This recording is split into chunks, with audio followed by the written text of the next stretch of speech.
Hi mayam, happy Merry Christmas. Yeng na adum chahi su loisalagadore mayam. Kuidre ko New Year amuk sangani.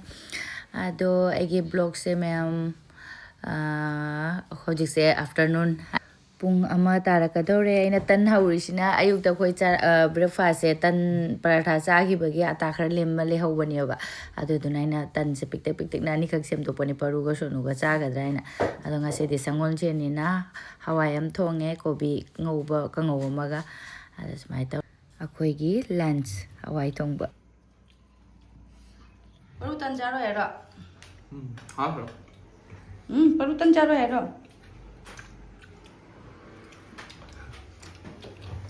How I love you. Paru tan jagar kara bagai. Mama chai tham. Bye.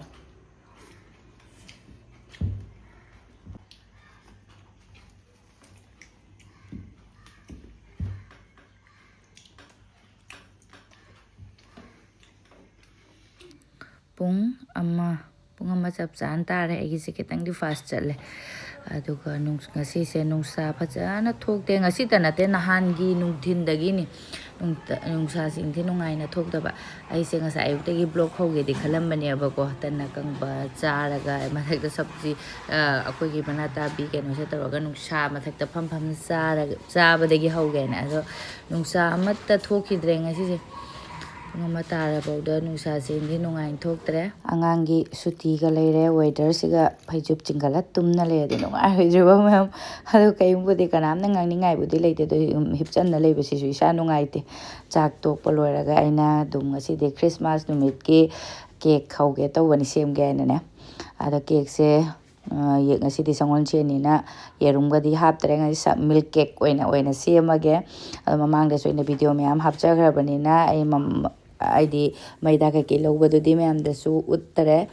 aduga maida ga chini ga toroga keno tawge bani aduga sangom gi na ina thau khara mathakta hapchan bani yerum gi odi yerum ga thau ga do phajana mix taw ga da bado aduga ina keno ga vanilla essence khara hapchalle ado ready budi oire bani ko sumaina adubo aina ngasi se flavor ani to oina semdok ke taw bani irungi di natre ko milk cake yang sing harau bada lo amni cake khai de harau jare adu budu maina suji gi taw sirai taw ro mani aba maida sisu yamna keno tawning da bagi suji gi tawge taw mdu suji su leiram drab aduga flavor ani on thoge amana choco gi amana custard gi oirage ado choco chamas ahum ga hapchalle somta su custard chamas ahum ga hapchalle flavor se ani helani ado ngasi di paper glass cup to oina tawrage ado khoi tawrisina ka gi khoi paper gi cup si su fatte fatte ga yam haina bani ko paper cup si so ai se kai no leige thaga lei si bo ising katang wa katang mahi se kungbrai na sangum katang hapani somda ko sina custard ke ado paper cup se fatte de dum hainai ko hojik te cancer adu chare adu to cancer sina bo ado gi bagi aina paper gi cup se sizina da bane ba ado khoi naw no pina ma de hauraga photo tharak badegi paru sunu su chaning badila chaning badana na moini chaning badana ai su dum semning ba hai tare paper cup siga dane aduna adung ngasi di try tawraga na ai su tawbani khangde ko paper gi ni na kasu kai de so amuk su hai amuk mai tharaga khoi gi plastic gi keno tawbudu na mai da asaba hapa se phaiga phatte ga tawbudu dum ki bagi wari ni da ado cup se aina di tare ka kutorok pane tarukam di chap manare blue color gi ama di green color ama lai yaure ado horen hap lo raga yengage ado agi se yamba keno de nate cup macha ani khak maida aduna yamba de natre jo dum chabagi ko ada cup ahum khak de choco gi se oire chocolate ki se aduga custard ki se ahum gatang thok dori agi cup blue si lotion bo oidore taru khak piece cup taru khak thoani sumaina tawna semdoge aduga fruit kaino ga leiradi ko dry fruit chu leite mathakte katang hapchalladi amuk phajaga da bado adu su leitra su ꯌꯥꯔꯦꯗ ꯑꯗꯨꯝ ꯑꯉꯥꯡꯁꯤꯡꯗꯤ cake ꯍꯥꯏꯗꯤ ꯄꯥꯝꯖꯔꯕꯅꯤꯅꯀꯣ ꯁꯟꯗꯥꯒꯤ ꯑꯗꯨꯝ ꯁꯤ ꯍꯧꯖꯤꯛꯇꯤ ꯆꯥꯛ ꯆꯥ ꯇꯣꯛꯅꯔꯕꯅꯤꯅ ꯁꯟꯗꯥꯗ ꯑꯗꯨꯝ ꯆꯥꯕ ꯌꯥꯔꯦ ꯑꯁꯤ 3 ꯈꯛꯇ ꯊꯣꯛꯑꯦ 3 ꯆꯞ ꯆꯥꯅꯈ꯭ꯔꯦ ꯀꯁꯇꯔꯗꯀꯤ 3 ꯑꯃꯒ ꯆꯣꯀ꯭ꯂꯦꯠꯀꯤ 3 ꯑꯃꯒ ꯂꯣꯏꯈ꯭ꯔꯦ ꯑꯗꯨꯒ ꯁꯤ ꯑꯃꯒ ꯑꯩꯅ ꯄꯨꯊꯣꯛꯑꯝꯕꯅꯤ ꯌꯥꯝꯃꯒꯗꯤ ꯁꯤꯗꯁꯨ ꯈꯔ ꯍꯥꯞꯀꯦꯅꯅꯦ ꯑꯃꯈꯛꯀ ꯁꯦꯝꯗꯣꯛꯀꯦ ꯍꯥꯏꯅ ꯑꯗꯣ ꯆꯞ ꯆꯥꯅꯈ꯭ꯔꯦ ꯑꯗꯣ ꯑꯩꯅꯁꯨ ꯀꯞꯁꯦ ꯂꯤꯛꯅ ꯍꯥꯞꯄꯤꯁꯦ ꯍꯣꯔꯦꯟꯗꯤ ꯃꯨꯜꯂꯛꯑꯀꯥꯟꯗ ꯋꯥꯡꯈꯠꯂꯛꯈꯤꯅꯦꯕꯀꯣ ꯍꯥꯏꯗꯤ ꯄꯣꯝꯃꯛꯈꯤꯅꯦ ꯀꯩꯅꯣ ꯇꯧꯔꯛꯀꯅꯦꯕ ꯌꯥꯝꯊꯣꯔꯛꯈꯤꯅꯦꯕ ꯃꯊꯛ ꯄꯣꯕ ꯑꯗꯨꯅ ꯑꯩꯅ ꯈꯔꯇ ꯍꯥꯞꯄꯅꯤ ꯑꯗꯨꯒ ꯑꯩꯒꯤ ꯀꯦꯛ ꯇꯤꯟꯁꯤꯗ ꯑꯗꯨꯝ ꯍꯥꯞꯄꯒ ꯑꯩꯒꯤ ꯕꯦꯛ ꯇꯧꯕ ꯑꯗꯨꯝ ꯈꯥꯡ ꯐꯠꯇꯕ ꯑꯃ ꯄꯨꯔꯥꯅ ꯑꯃ ꯂꯩ ꯑꯁꯤꯗ ꯑꯗꯨꯝ ꯊꯝꯖꯤꯟꯒꯗ꯭ꯔꯕꯅꯤ ꯑꯩꯗꯤ ꯍꯥꯟꯅꯗꯒꯤ ꯑꯩꯒꯤ ꯚꯤꯗꯤꯑꯣ ꯌꯦꯡꯕꯤꯕ ꯏꯆꯤꯜ ꯏꯅꯥꯎꯁꯤꯡꯅꯗꯤ ꯑꯗꯨꯝ ꯈꯪꯉꯝꯒꯅꯦꯕ ꯑꯩꯒꯤ ꯁꯤꯒꯤ ꯈꯥꯡꯁꯤꯗꯇ ꯑꯗꯨꯝ ꯁꯦꯝꯕꯗꯣ ꯔꯦꯗꯤ ꯑꯣꯏꯔꯦ ꯑꯗꯨꯒ ꯃꯤꯅꯤꯠ 20-25ꯃꯨꯛ ꯀꯨꯞꯁꯜꯂꯒ ꯃꯩꯁꯦ ꯂꯣꯗ ꯇꯧꯔꯒ ꯊꯝꯃꯒꯦ ꯁꯨꯃꯥꯏꯅ ꯇꯧꯔꯒ ꯃꯤꯅꯤꯠ 25ꯀ 25-30 ꯑꯩꯈꯣꯏꯒꯤ ꯐ꯭ꯔꯦꯝꯒꯤ ꯃꯇꯨꯡ ꯏꯜꯂꯦꯀꯣ ꯑꯗꯣ ꯑꯃꯨꯛꯃꯨꯛꯁꯨ ꯃꯤꯅꯤꯠ 25ꯗꯁꯨ ꯃꯨꯟꯕ ꯌꯥꯎꯔꯝꯃꯦ ꯑꯗꯨꯝ ꯃꯤꯅꯤꯠ 30ꯗꯁꯨ ꯃꯤꯅꯤꯠ 35 ꯌꯧꯕꯒꯁꯨ ꯑꯗꯨꯝ ꯌꯥꯎꯔꯦ ꯑꯗꯣ ꯑꯩ ꯀꯦꯛꯇꯣ ꯉꯥꯏꯍꯥꯛ ꯌꯥꯏꯅ ꯊꯝꯃꯝꯃꯤꯉꯩꯗ ꯑꯩꯅ ꯃꯊꯛꯇ ꯑꯗꯨꯝ ꯀꯥꯔꯛꯄꯅꯤ ꯃꯊꯛꯇ ꯉꯁꯤꯒꯤ ꯀꯥꯔꯛꯇ꯭ꯔꯤ ꯉꯁꯤꯗꯤ ꯅꯨꯡꯇꯤꯁꯦ ꯑꯗꯨꯝ ꯃꯪꯅ ꯂꯩꯕꯗꯣ ꯂꯩꯆꯤꯟ ꯇꯥꯕꯗꯗꯤ ꯐꯤꯁꯨ ꯁꯨꯗ꯭ꯔꯕ ꯑꯩꯒꯤ ꯍꯪꯒꯥꯝ ꯄꯦꯔꯤ ꯑꯃ ꯊꯣꯛꯂꯛꯑꯦ ꯑꯩꯈꯣꯏ ꯃꯕꯥ ꯂꯩꯔꯗꯤ ꯉꯥꯜꯂ ꯆꯥꯈꯤꯗꯕꯅꯤ ꯑꯗꯣ ꯍꯪꯒꯥꯝ ꯍꯟꯗꯛꯇꯤ ꯐꯠ ꯆꯟꯗ꯭ꯔꯤꯁꯦ ꯌꯦꯡꯉꯤ ꯆꯥꯎꯁꯟꯕ ꯀꯧꯕ ꯂꯩꯈꯤꯗ꯭ꯔꯦ ꯇꯧꯔꯤꯁꯦ ꯑꯗꯨꯒ ꯑꯩꯅ ꯑꯩꯒꯤ ꯁꯤꯒꯤ ꯐꯗꯤꯒꯣꯝꯁꯦ ꯐꯖꯅꯗꯤ ꯀꯩꯅꯣ ꯇꯧꯔꯛꯑꯦ ꯑꯗꯨꯕꯨ ꯃꯄꯥꯟꯁꯦ ꯀꯛꯊꯠꯀꯦ ꯇꯧꯕ ꯑꯩꯅ ꯃꯔꯨꯁꯦ ꯂꯪꯁꯤꯟꯕꯗ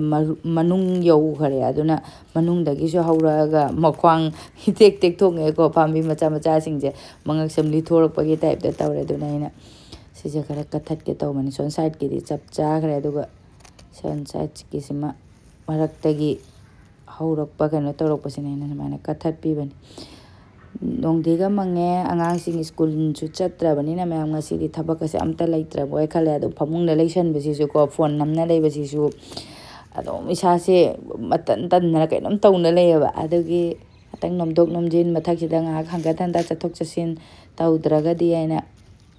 ꯆꯥꯕ ꯊꯛꯄꯗꯅꯤ ꯎꯄꯥꯏ ꯂꯩꯇꯦ ꯁꯦꯝꯕ ꯁꯥꯕ ꯇꯧꯕꯗ ꯑꯗꯣ ꯑꯩꯒꯤ ꯐꯗꯤꯒꯣꯝꯗꯤ ꯐꯖꯔꯕꯅꯤ ꯑꯩ ꯉꯔꯥꯡ ꯂꯩꯔꯛꯄ ꯂꯨꯄꯥ 10ꯒꯤꯗꯣ ꯆꯥꯔꯤꯉꯩꯗ ꯑꯗꯨ ꯁꯤꯃ ꯑꯗꯨꯝ ꯋꯥꯡꯈꯠꯂꯅꯤ ꯑꯊꯣꯟꯗꯁꯨ ꯂꯩꯔꯤ ꯁꯤꯅ ꯅꯍꯥꯟ ꯊꯥꯈꯤꯕꯅꯤ ꯄꯣꯛꯈꯥꯏꯔꯛꯇ꯭ꯔꯤ ꯀꯩꯅꯣ ꯏꯁꯤꯡꯒ ꯆꯥꯏꯕꯤꯗ꯭ꯔꯦ ꯂꯩꯆꯤꯟꯅ ꯑꯗꯨꯝ ꯇꯥꯗꯅ ꯆꯣꯠ ꯂꯥꯎ ꯂꯩꯔꯕꯅꯤꯅ ꯉꯥꯏꯍꯥꯛ ꯋꯥꯛꯀꯤꯡ ꯆꯠꯀꯦ ꯃꯊꯛꯇ ꯑꯗꯨꯒ ꯑꯩꯁꯦ ꯃꯤꯅꯤꯠ 26ꯇꯤ ꯐꯥꯖꯤꯟꯈꯔꯦꯀꯣ ꯃꯌꯥꯝ ꯑꯩꯁꯦ ꯍꯥꯡꯗꯣꯛꯅ ꯌꯦꯡꯅꯤꯡꯃꯟꯗꯅ ꯌꯦꯡꯕꯅꯤ ꯅꯨꯡꯁꯥ ꯊꯣꯛꯂꯛꯑꯦ ꯍꯧꯖꯤꯛ ꯌꯦꯡꯅꯤꯡꯃꯟꯗꯅ ꯌꯦꯡꯉꯦ ꯑꯗꯣ ꯆꯦꯛ ꯇꯧꯅ ꯌꯦꯡꯒꯦ ꯈꯤꯇꯪ ꯋꯥꯠꯀꯗꯕꯗꯤ ꯃꯥꯜꯂꯤ ꯆꯥꯃꯁ ꯃꯅꯤꯡꯁꯦ ꯅꯝꯁꯜꯂꯒ ꯌꯦꯡꯒꯦ ꯇꯧꯕ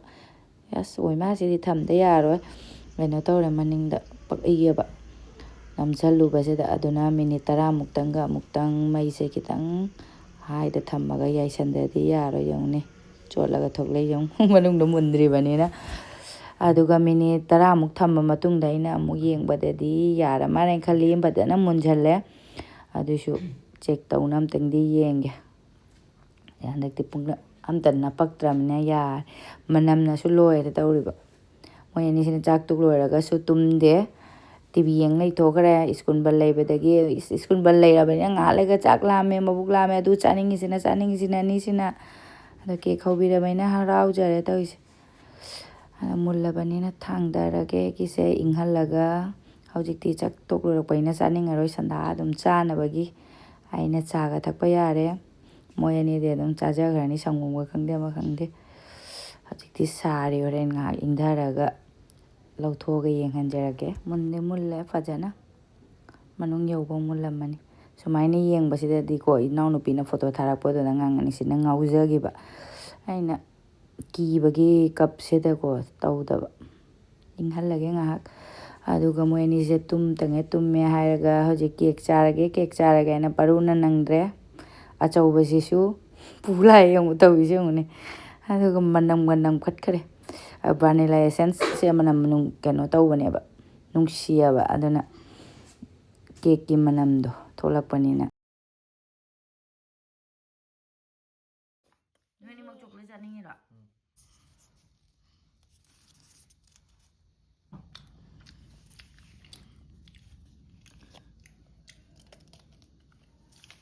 Nào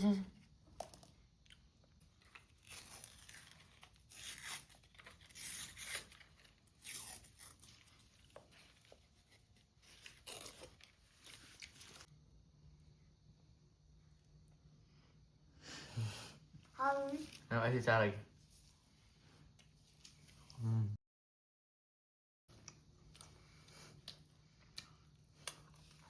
Hả rồi.